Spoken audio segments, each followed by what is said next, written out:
حول ولا قوة إلا بالله العلي العظيم رب اشرح لي صدري ويسر لي أمري واحلل عقدة من لساني يفقهوا قولي وسدد لساني واهد قلبي بحق سيدنا محمد صلى الله عليه وسلم اللهم ألهمنا بالعلم وزينا بالحلم وأكرمنا بالتقوى وجملنا بالعافية اللهم أخرجنا من ظلمات الوهم وأكرمنا بنور الفهم وافتح علينا بمعرفة العلم وحسن أخلاقنا بالحلم واجعلنا ممن يستمعون القول فيتبعون أحسنه والحمد لله رب العالمين. Alhamdulillah, bersyukur kita kehadrat Allah Subhanahu wa taala. Kita dapat sama-sama Allah Taala izinkan dan taufikkan kita untuk berada pada malam ini dalam siri kita memenuhi usia kita, masa kita beribadat dan mendalami berkaitan dengan syariat, berkaitan dengan apa yang dituntut oleh Allah Subhanahu wa taala terhadap kita, iaitu menjadi hamba dan bagaimana kita nak menjadi hamba yang sebenar, bagaimana kita nak beribadat kepada Allah Ta'ala. Dan sebagaimana yang telah saya maklumkan, insya-Allah kita akan mulakan kuliah kita di masjid ini dengan kita akan baca daripada kitab Munyatul Musalli. Kitab Munyatul Musalli karangan Syekh Daud Al-Fatani. InsyaAllah kitab tu mudah je lah kita dapati di mana-mana.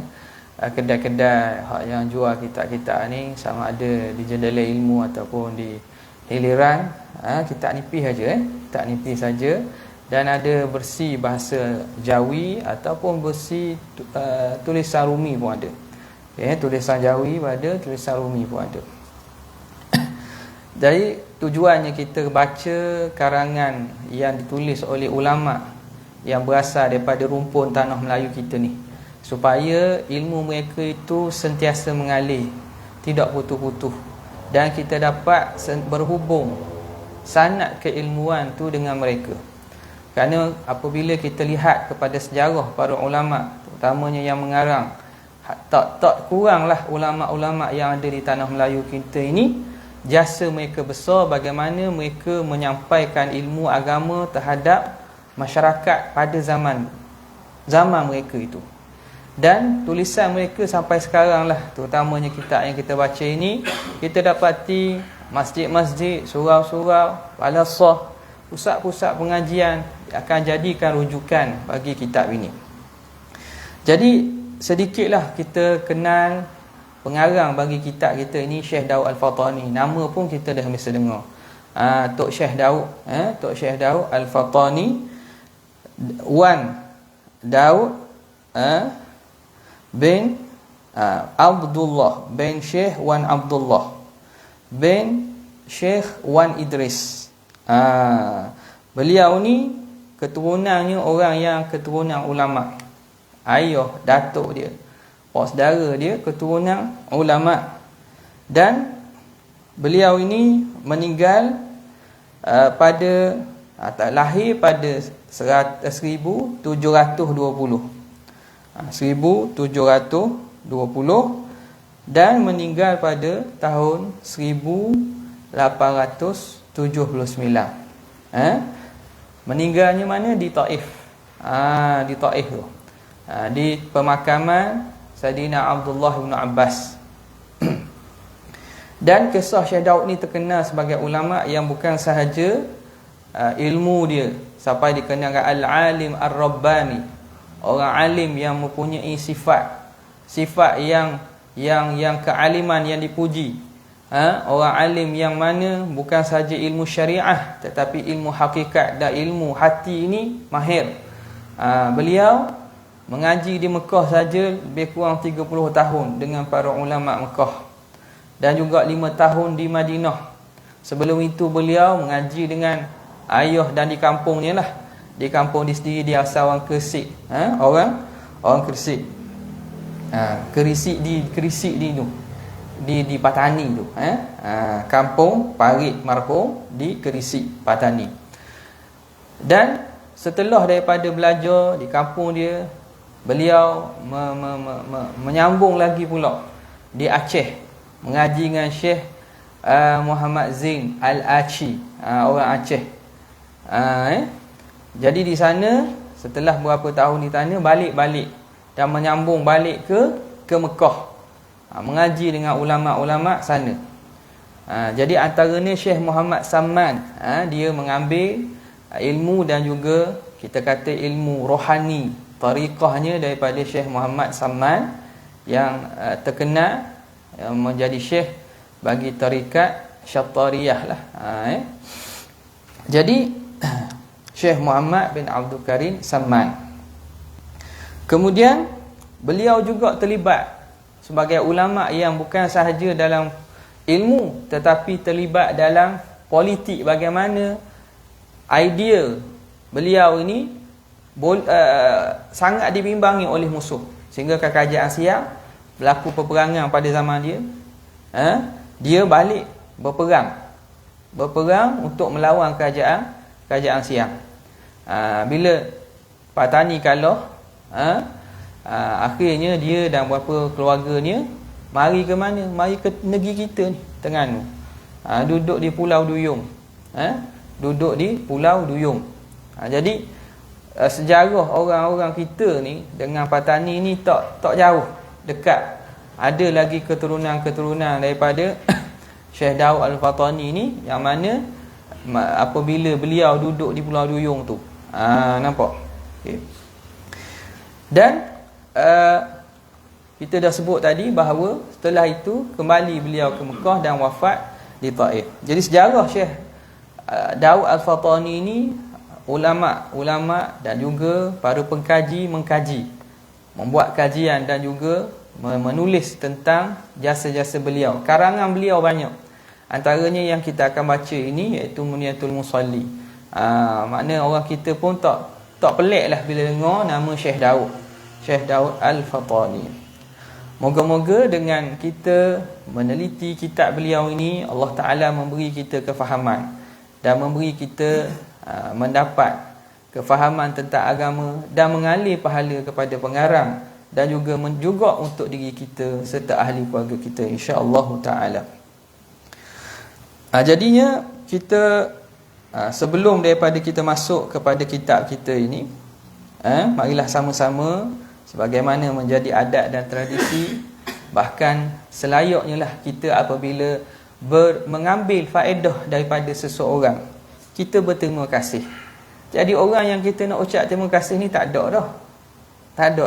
Kita nak ucap terima kasih nak atur apa, tak ada, kita boleh atur dah. Kalau kita pergi ziarah kuburnya di Taif pun, nak buat benda, nak bekal, buat tapir. Tak, kita bagikan pahala, sedekahkan pahala kepada arwah, kepada almarhum Syekh Daud bin Abdullah Al-Fatani, dengan kita sebagaimana menjadi adat kita baca Al-Fatihah dengan niat bahawa Allah Ta'ala menyedekahkan pahala seumpama bacaan kita itu kepada ruhnya Syekh Daud Al-Fatani, juga dengan niat-niat supaya Allah Ta'ala kurniakan segala hajat kita dengan memberi kepada kita pemahaman, kefahaman dan niat-niat menyembuhkan penyakit kita, kelapangan kepada kita. Wa bikulli niyatin salihatin syai'un lillah, wa bikulli niyatin salihah syai'un lillah. Lahumul Fatihah. A'udzu billahi minasyaitonir rajim. Bismillahirrahmanirrahim. Alhamdulillahi rabbil alamin. Arrahmanir rahim. Maliki yaumiddin. Iyyaka na'budu wa iyyaka nasta'in. Ihdinas siratal mustaqim. Siratal ladzina an'amta 'alaihim ghairil maghdubi 'alaihim waladdallin. Amin. Baik, jadi kitab ni bagi ada kitab lah. Boleh carilah insya-Allah minggu depan, biar kita kalau ada kitab ni dia jadi semangat sikit. Bila ilmu ni kita ada kait, kita ada catat. Lebih-lebih sekali benda yang kita pelajari ini berkait dengan fardhu ain, berkait dengan amalan yang pertama yang akan dihisap. Berapa?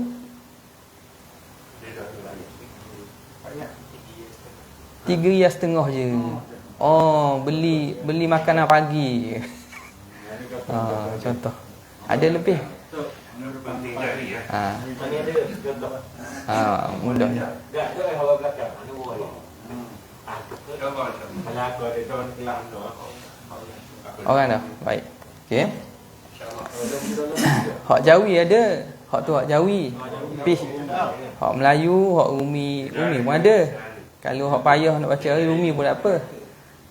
Rasanya yang tulis balik dengan Rumi oleh Ustazah Nuraini Abu boleh carilah di Jendela Ilmu di Panji Alang ataupun Jalan Ibrahim. Okay. Jadi kenapa? Kerana ini berkait dengan amalan pertama, awwalu ma yuhasabu bihil insanu yaumal qiyamati as-salah. Amalan pertama yang seorang hamba akan dihisap ialah semayang. Jadi benda-benda sekali orang akan cek semayang dulu. Nak cek list tu, tengok benda-benda tu, semayang dulu. Tak lepas, orang lain tak sorry lah. Lagi payah. Kat dunia pun, kalau kita atur apa-apa permohonan, tengok pertama dulu. Kat Menalang atur tak? Tak atur kat Menalang. Awal-awal. Tak tepi lah. Apa tak? Tak cukup. Sekarang ni benda yang mula-mula sekali akan dihisap hamba itu ialah semayang. Jadi kita nampak semayang rekah je. Imam kita imamkan kita takbir tadi. Nampak pendek je. Masa paling pendek yang kita ambil masa semayang. Makan selama lagi. Nak makan saing. Makan saing lagi lama. Tak, lagi lama. 5 minit dah boleh makan saing 5 minit. Kecuali cepat sangat. Makan saing duk kedai. Boleh pergi lajak setengah jam, sejam. Sekarang ni masa yang paling pendek tu, itu sebenarnya masa paling berharga. Yang mana kita kena jaga. Sebab itu ulama jaga betul tentang sembahyang ini. Jadi kita belajar pun untuk diri kita lah. Saya sendiri pun hatta benda khusyuk dan juga sembahyang ni kena betul juga. Kita kena betulkan supaya amalan ibadat sembahyang kita diterima oleh Allah Subhanahu Wa Taala. Okey. Jadi pada muka pertamanya katanya inilah kitab yang bernama Munyatul Musalli. Munyatul Musalli. Munyatul Musalli kena baca gitulah. Jangan baca maniyah. Maniyah ni bahasa Arab ni kitab ni. Kitab nama bahasa Arab, kitab bahasa Melayu. Nama Munyatul Musalli. Cita-cita orang sembahyang. Harapan orang yang sembahyang. Tak. Jadi benda ni ialah menceritakan apa yang orang sembahyang patut ada cita-cita nak boleh benda. Muniyah. Kalau baca maniyah tu maksud mati. Mati. Tak betul lah. Maniyatul musalli. Kematian orang sembahyang. Kematian orang sembahyang. Bukan ini bukan nak cerita kematian orang sembahyang ni. Cerita cita-cita, harapan. Apakah yang diingini oleh orang yang sembahyang. Jadi ada dalam kitab ni. Nama tu dah nak menarik dah. Nak menarik kita supaya baca karangan Syekh Daud kita ni. Karangan Al-Alim Al-Syekh Dawud ibni Abdillah Al-Fatani Ghafarallahu lahu amin. Thumma amin. Jadi dalam ni dia kata yang melengkapi, dalam tu dia baca Munyatul Musalli, yang melengkapi akan masailud durari wal laali. Yang melengkapi cita-cita orang solat, yang melengkapi akan masalah ad-durari wal laali. Ad-dura tu permata. Laali jamak kepada durrah. Ad-durar wal laali tu jamak pada lu'lu', iaitu mutiara. Apa dia? Dia mengandungi ini dipanggil kalau bahasa Arab kok dipanggil idhafah al-musyabbah kepada musyabbah bih, iaitu masalah-masalah yang diumpamakan macam permata-permata dan beliang-beliang. Permata-permata dan mutiara-mutiara. Makna apa? Permasalahan-permasalahan kita dalam ni dia menghimpunkan masalah berkaitan sembahyang. Dan kita akan tengok walaupun kitab ni nipis, perbincangan ni daripada kitab Arab yang besar-besar, ada daripada Tuhfah, ada daripada Nihayah. akan masail ad-durari wal laali, karangan Al-Alim, iaitu Tuan Syekh Daud bin Abdullah Al-Fatani, ghafarallahu lahu thumma amin. Dan adalah pada akhir kitab ini satu risalah yang dinamakan dia Bahjah Al-Mardiyah. Bahjatul Mardiyah. Jadi belakang ni dia ada satu risalah pula. Ada satu tulisan yang dinamakan Bahjatul Mardiyah pada bicara muwafiq dan takhaluf makmum akan imam. Masalah muwafiq masbuk ni. Hang tengok ni, kita semayang. Kena tahu tak kita semayang mari masjid ni semayang berimam tak? Semayang berimam. Tak ada mari masjid dalam waktu-waktu dia lah. Kalau ada juga kadang kita lewat mari semayang seorang, tapi orang hok mari niat nak berjemaah. Jadi nak berjemaah kita kena tahu hukum berjemaah. Hukum berjemaah ni jadi fardu ain ke atas kita sebab kita nak berjemaah. Tak? Jadi tak dapat tidak kena tahu. Ramai mana kalau kita dengar masalah orang tanya. Macam terawih lah baru ni. Tak? Terawih baru ni. Tok imam kita tambah rakaat, kita bangun rakaat ketiga. Habis heboh. Tak tahu amda. Makmum. Ada orang mufarakah, ada orang ikut. Tak? Berlaku kat sini? Ada dah. Bagus hebat tak imam sini. Tak salah. Masjid besar pun berlaku. Masjid besar. Dan orang manusia ni lupa kan. Jadi salah bangun. Salah bangun jadi kacanya makmum. Anak makmum nak buat guana ni. Tak imam bangun. Padahal terawih 2 rakaat. Lagi bangun rakaat ketiga.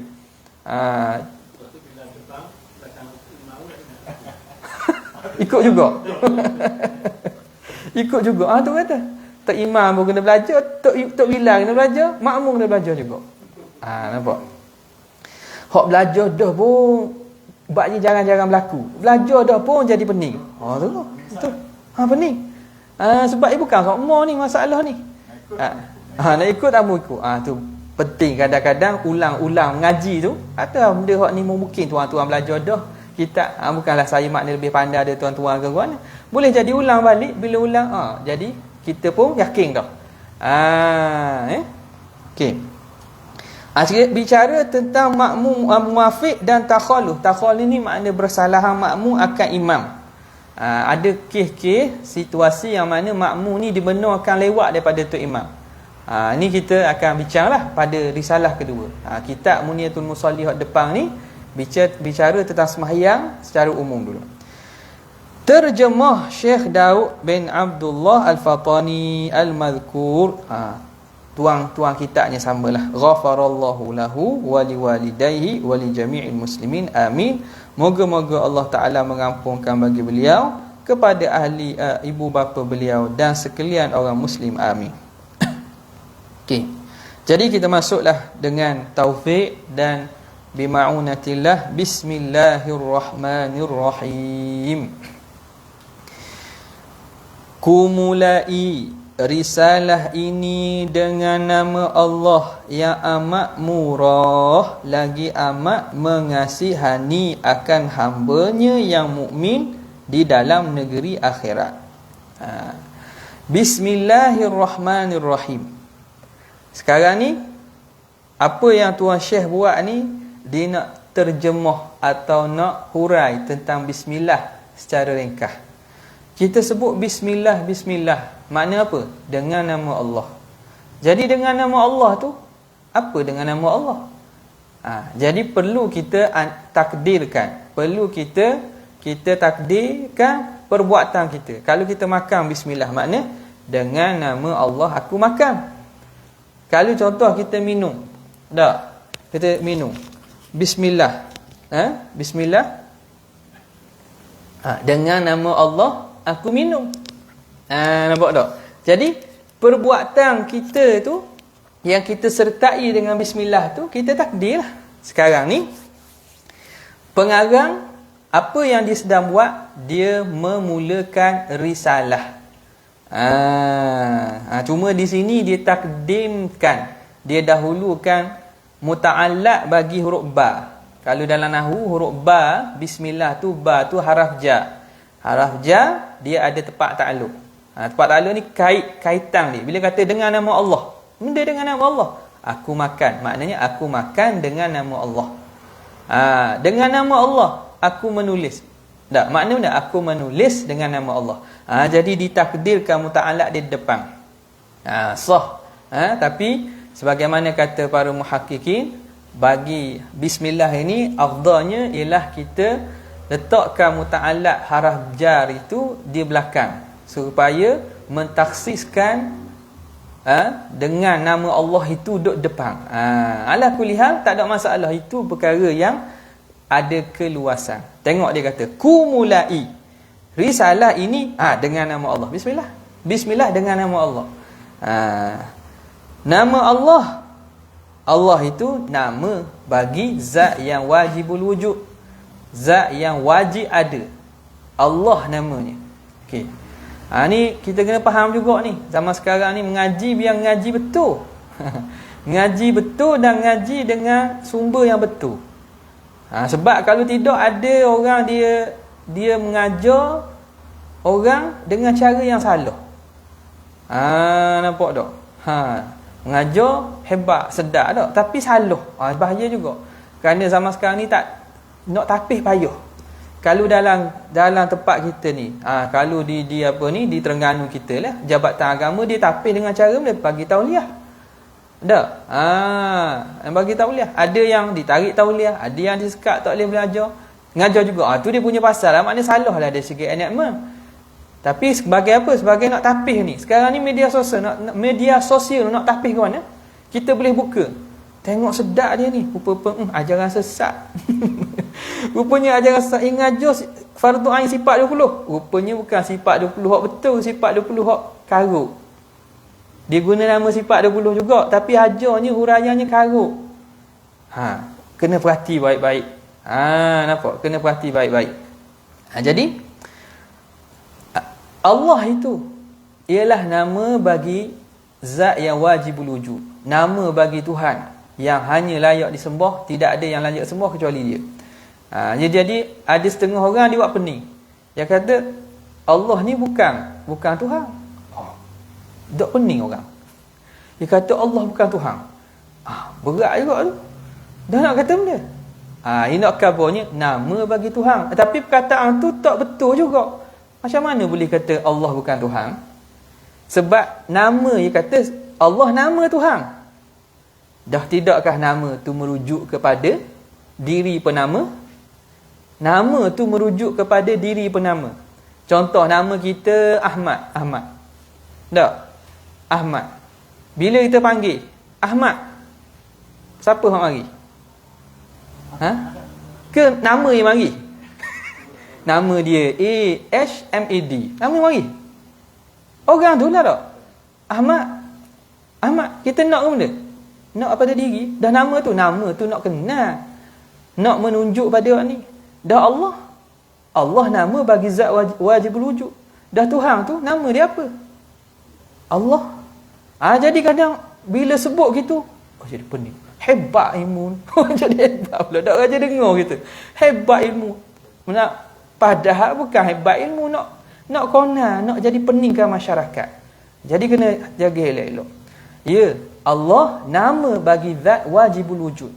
Tetapi zat yang wajibul wujud itu, dia ada nama tak? Ada nama. Banyak nama dia. Antaranya ialah nama Allah. Okey. Jadi kumulai risalah ini dengan nama Allah. Dengan nama Allah. Sebab apa? Sebab Nabi SAW suruh kita mula dengan bismillah. Dalam hadis walaupun riwayatnya dhaif, tetapi maknanya sahih dan dikuatkan oleh riwayat-riwayat yang banyak. Kullu amrin dhibalin la yubda'u fihi bi bismillahirrahmanirrahim fahuwa aqta'. Setiap perkara yang ada kepentingan yang tidak dimulai dengan bismillah, maka terputus. Apa maksud terputus? Qalilul barakah. Putus barakah atau sedikit berkatnya, tak ada berkat. Jadi benda-benda yang disuruh ataupun yang syarak galakkan ni, kita disuruh mula dengan bismillah. Jadi benda-benda yang sepatutnya kita bismillah, kalau dak bismillah, maka qalilul barakah, kurang berkatnya. Macam orang aqta', putus tangan, putus kaki. Jadi orang juga tapi sempurna tak? Tak sempurna lah. Tidak sempurna. Okey. Jadi sebab itu disuruh mula dengan nama Allah yang amat murah. Ini nak terjemah bagi Ar-Rahman. Ar-Rahman ni amat murah, pemurah, amat murah. Setengah daripada guru kita dia terjemah dia kata boros. Boros tu benda. Kalau bahasa kita boros tu nisbah kita tak comel tak. Boros ni nisbah maksud setengah diterjemah dengan boros maksud apa? Tuhan beri tak kira. Beri tanpa kira. Kita beri kadang kira tak? Kira. Tuhan beri tanpa kira. Itu makna pada nama Ar-Rahman. Ar-Rahman, Allah Ta'ala Rahmanud dunya wal akhirah. Rahmannya Allah Ta'ala beri kepada semua orang. Orang kafir pun Tuhan bagi, orang Islam pun Tuhan bagi. Itu pada nama Ar-Rahman. Tuhan kira tak? Tak kira lah. Orang kafir pun boleh. Orang kafir kadang lebih kaya daripada orang Islam. Hak duduk terkaya dunia, hak atas-atas tu Islam ke? Orang kafir. Kenapa? Kerana Allah Ta'ala beri. Allah Ta'ala tidak sekat. Tuhan tak kira bahasa kita. Dengan tajalli isim Ar-Rahman, Allah Ta'ala memberi tanpa kira. Kemudian amat murah, lagi amat mengasihani. Hak ni nak tafsirkan bagi kalimah Ar-Rahim. Bismillahirrahmanirrahim. Ar-Rahmanirrahim. Rahman ni makna ni rahmat Allah diberi kepada sama ada orang mukmin ataupun bukan mukmin. Rahim ialah mengasihani akan hamba-Nya yang mukmin, khusus kepada orang mukmin saja. Kerana sifat Ar-Rahim ini sifat rahmat yang khusus Tuhan hanya beri pada orang mukmin je. Tak ada pada orang kafir. Di dalam negeri akhirat. Di mana? Di akhirat. Jadi di akhirat nanti orang mukmin akan merasa, akan mendapat rahmat Allah yang ditajallikan daripada namanya Ar-Rahim. Nampak? Jadi orang kafir tak ada bahagian. Orang kafir Tuhan cepat dah beri dah kat dunia ni. Di akhirat tak ada. Wa ma lahum fil akhirati min nasib. Tidak ada bagi mereka di akhirat, tak ada bahagian dah. Allah Ta'ala sesat dah kat dunia ni. Kat akhirat kerana ingkar kepada Allah, maka tak dapat bahagian. Okey. Itu dia nak huraikan tentang Bismillahirrahmanirrahim. Kemudian kata muallif rahimahullah, wa nafa'ana bihi wa bi'ulumihi fid daraini amin ya rabbal alamin. Bismillahirrahmanirrahim. Kumulai risalah ini dengan nama Allah yang amat murah, lagi amat mengasihani akan hamba-Nya yang mukmin di dalam negeri akhirat. Alhamdulillahi rabbil alamin alladzi ja'ala as-salata tariqatal muttaqin. Kita baca dulu mukadimah wa ja'ala fiha qurrata 'aini sayyidil mursalin wa ruknan min arkanid din wa ja'ala fiha jannatal 'ajilah lil muhibbin wa wa'adna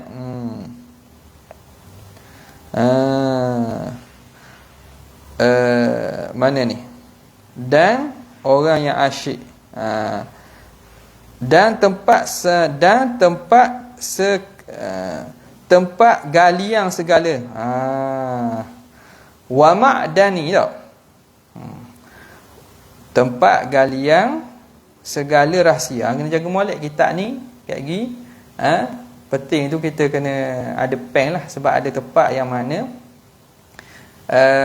cetokkan tu silap cetokkan. Silap cetokkan, maka kita kena baiki sikit. Wa ma'dana asraril asyiqi. Okey, wa ma'dana asraril asyiqi. Nanti kita tengok ni. Jadi ada beberapa tempat yang kena baiki ni. Kita sapa lagi, kita akan baiki insya-Allah. Okey. Tengok yang pertama. Alhamdulillahi rabbil alamin.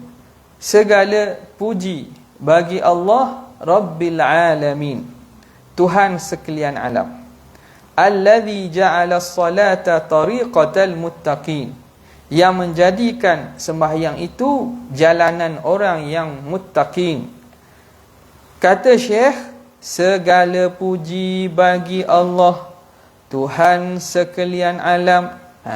Segala puji, alhamdulillah. Ni kalau nak terang ni pula panjang ni. Mari mana segala puji tu? Maknanya puji ada berapa? Ada se ke? Puji ni banyak Ada berapa puji? Ulama bahagikan puji kepada 4. Dekat dah tu 3 nak 4 tambah se lagi. Puji qadim bagi qadim, puji qadim bagi hadis, puji hadis bagi qadim, puji hadis bagi hadis. Nampak? Dapat kita ulang-ulang, kita jadi ingat. Nampak? Puji qadim bagi qadim. Allah memuji dirinya. Allah sebut dalam Quran, Tuhan puji diri dia kan? Tuhan puji diri dia. Tak apalah, sebab dia layak ahlun lithana. Ahlus sana'i wal majd. Allah Ta'ala ahli yang layak dipuji. Dia puji diri dia memang layak. Yang tak bolehnya kita puji diri kita. Orang panggil akak baku. Nampak tak akak baku? Kita puji diri kita. Apa tak boleh kita?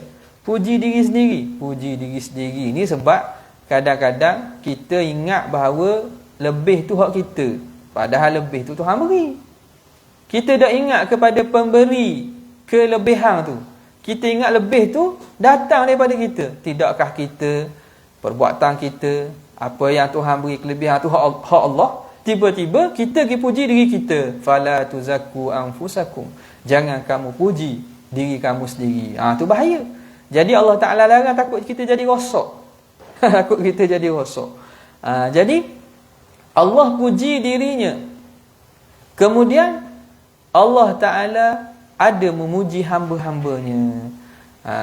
Laqad radiyallahu 'anil mu'minina idh yubay'unaka tahta asy-syajarah. Laqad radiyallahu, sungguhnya Allah Ta'ala telah meredai. Tuhan puji orang yang bai'ah dengan Nabi dalam bai'atul ridwan. Lepas perjanjian Hudaibiyah, kerana sebelum penyebab kepada berlakunya perjanjian Hudaibiyah tu. Apa lagi Allah Ta'ala puji? Allah Ta'ala puji para Nabi. Ni'mal abdu innahu awwab. Sebaik-baik hamba dialah Nabi Ayub. Dialah orang yang banyak kembali kepada kami. Tak? Allah Ta'ala puji lagi Muhammadur Rasulullah walladzina ma'ahu asyidda'u 'alal kuffar. Muhammad itu pesuruh Allah alaihi salatu wassalam. Orang yang bersama baginda asyidda'u 'alal kuffar, keras terhadap orang bukan Islam. Apa? Tuhan memuji kepada makhluk. Puji qadim bagi hadis. Kemudian kita sendiri puji kan? Kita puji Allah Ta'ala. Kita puji Allah Ta'ala. Alhamdulillah wa syukrulillah.